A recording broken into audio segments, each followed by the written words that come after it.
اب ایک اور فتنہ ہے، یہ عالمی فتنہ ہے، اس کو سائبر فتنہ کہہ لیجئے، سائبر فتنہ۔ اس کو اگر ہم تھوڑا سا آسان کریں سمجھنے کے لیے تو اس میں دو پہلو زیادہ واضح ہیں، ایک انٹرنیٹ اور دوسرا موبائل فون۔ ان دو چیزوں کے ذریعے شیطان نے اور اس کی اولاد نے امت کو خراب کرنے کے لیے بہت بڑا کام کیا۔ جب سے انسان پیدا ہوا زمین پر آیا اس وقت سے لے کے آج تک ان دو چیزوں سے زیادہ مہلک ہتھیار شیطان کو یا اس کی اولاد کو نہیں ملا تھا۔ ابھی انٹرنیٹ اور موبائل فون، ان کی تھوڑی سی تفصیل سمجھ لیجیے۔ انٹرنیٹ کیا ہے؟ اصل کے اندر یہ ہے انٹر انٹو دی نیٹ، ایک جال کے اندر داخل ہو جاؤ جہاں سے ایمان تمہارا ہم لے لیں گے، انٹرٹینمنٹ تم لے لو۔ دوسرا ہے موبائل فون۔ موبائل فون کو سیل فون بھی کہتے ہیں، لیکن اس سی کو ایچ سے تبدیل کر دیجئے تو یہ جو موبائل فون ہے اصل میں اب یہ موبائل فون نہیں رہا، یہ جو سیل فون ہے اب یہ سیل فون نہیں رہا، اب یہ ہیل فون بن چکا ہے، جہنم میں لے جانے والا فون۔ اب ایک جملہ کہنے لگا ہوں، اللہ نہ کرے کہ ایسا ہو، اللہ نہ کرے کہ ایسا ہو، یہ میری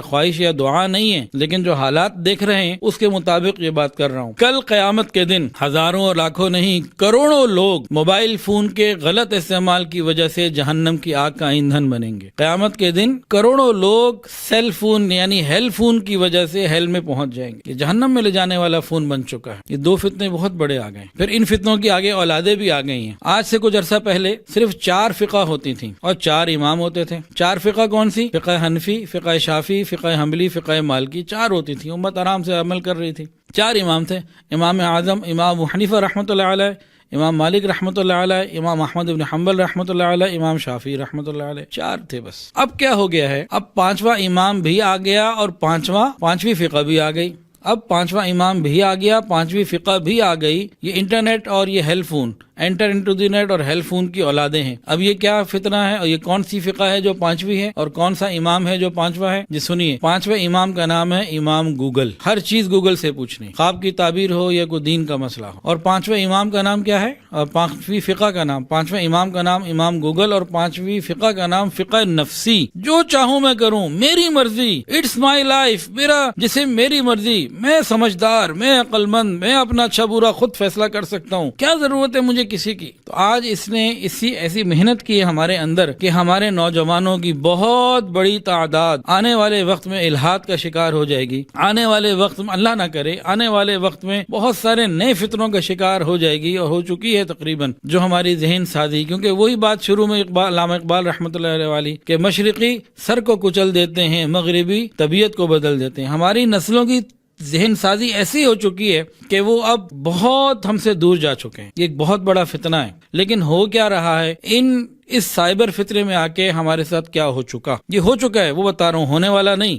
2 واقعات سن لیجئے، واقعات بہت ہیں، اس کے بعد آگے بڑھتے ہیں۔ میری والدہ ابھی بستر پر ہیں، اللہ انہیں شفا صحت عطا فرمائے۔ تو تقریباً 2 سال پرانی بات ہے، وہ کسی گھر میں گئیں اپنے رشتہ داروں کے ہاں، تو وہاں بچے لوڈو کھیل رہے تھے۔ تو ایک بچے نے نا اس سائڈ سے دوسری سائڈ پہ آنا تھا، تو جمپ لے کے آیا اور کہہ رہا تھا کالی ماتا کی جے ہو۔ یہ ہمارے معاشرے کے گھر کی بات، چھوٹے بچے۔ ایک دوسرا واقعہ سنیے، جامعہ شرفیہ لاہور، وہاں کے استاد الحدیث ہیں حضرت مولانا یوسف خان صاحب دامت برکاتہ، میرے بھی استاد ہیں، وہ شفیق انسان ہیں۔ وہ فرماتے ہیں کہ ان کے ایک رشتہ دار تھے جن کی اہلیہ کا انتقال ہو گیا، اور رشتہ دار کون تھے؟ سنیے، بارش، تہجد گزار، 5 وقت کے نمازی، ہر سال اعتکاف میں پابندی سے بیٹھنے والے، یعنی ایک دیندار آدمی۔ ان کی بیگم کا انتقال ہو گیا۔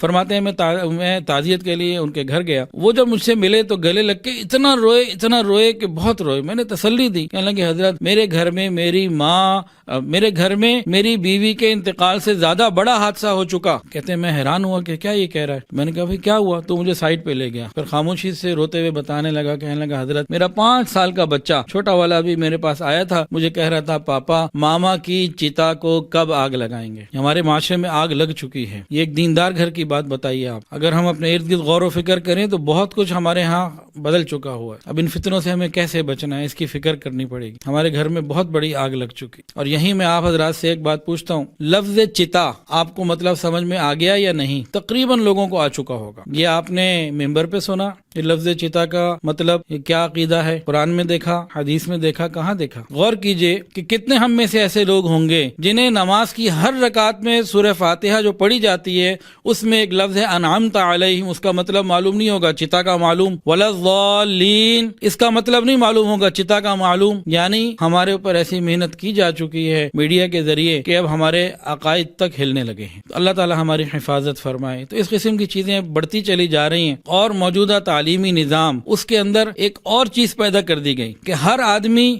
ہر بچے کو اسکول، کالج، یونیورسٹی میں جانے والے بچوں کو بتا دیا گیا تم اپنے اچھے برے کا فیصلہ خود کر سکتے ہو. کیا ضرورت ہے 1400 سال پہلے ان مولویوں کی پرانی باتیں، دقیہ نوسی باتوں پہ جانے کی؟ تو جاہل قسم کے لوگ ہیں، نعوذ باللہ. ان کے پاس کیا ہے؟ اسی طرح کے ایک اسکول میں پڑھے ہوئے بچے کی بات سن لیجئے. 3 بچے آئے اور انہوں نے آ کے ایک سوال کیا. یہ وہ اسکول ہے جہاں ماں باپ بہت بڑی فیسز دے کے اور بہت خرچے کر کے اپنے بچوں کو پڑھا رہے ہیں. آ کے انہوں نے ایک سوال کیا. انہوں نے آ کے پوچھا کہ بھائی قرآن مجید اللہ کی کتاب ہے کہ نہیں؟ ہاں جی اللہ کی کتاب. انجیل اللہ کی کتاب. تورات وہ بھی اللہ کی کتاب. بھئی جب تینوں کتابیں اللہ کی ہیں پھر ہمیں کیوں مجبور کیا جاتا ہے کہ صرف قرآن ہی ہم اپنا اچھا برا خود فیصلہ کریں؟ ہم باشعور ہیں، دنیا کو دیکھنے پرکھنے والے ہیں، ہماری اپنی ایک آزادی ہے، ایک سوچ ہے، ایک ہمارا اپنا ایک سلسلہ ہے. کیوں ہمیں مجبور کیا جاتا ہے کہ صرف یہ ہم اپنے اچھے برے کا خود فیصلہ کریں گے؟ یہ 3 بچے تو وہ خوش نصیب تھے غالباً جو کسی سے پوچھنے آ گئے، لیکن وہاں جو مزید پڑھ رہے ہیں، جو نہیں کہ علماء کے پاس جاتے،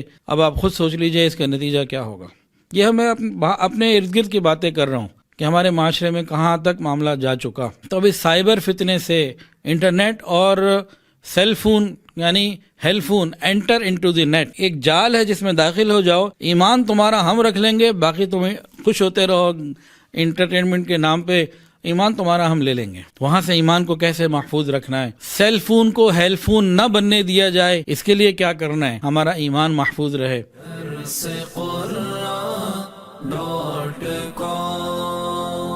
www.darsequran.com